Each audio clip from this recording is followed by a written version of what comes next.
What are your thoughts on that? Well, you heard earlier that there's no real concern about aluminum because it's such a small amount, and so it really shouldn't matter.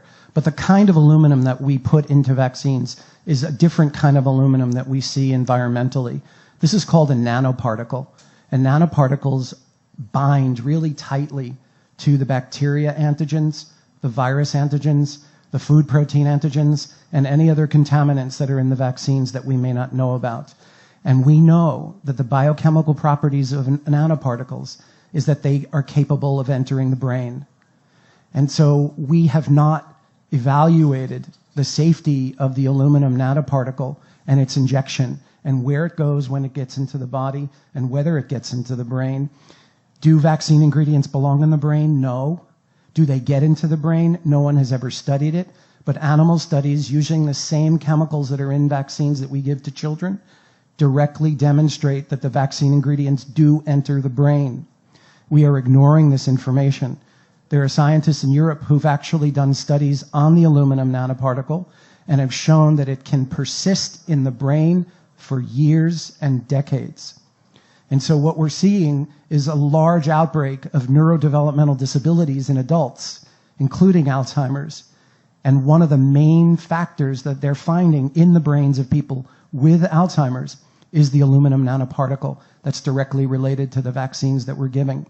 So we have never studied whether the aluminum that we're giving in vaccines gets into the brain, and we've never measured whether it stays in the brain and what it does if it does stay in the brain. But we do know that vaccines are supposed to cause inflammation in the body. But we have more than half of our children with chronic inflamed conditions.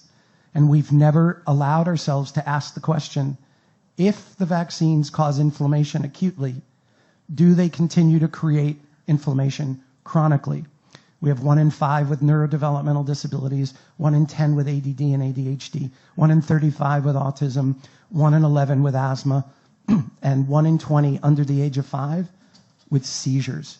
And the autoimmune diseases are exponentially rising, and we are finding that the viruses and the bacteria that we're injecting into the body, along with the adjuvants, create something called molecular mimicry, which means the body sees those viruses thinking that it's foreign, but actually finds pieces of those viruses that match pieces of the self.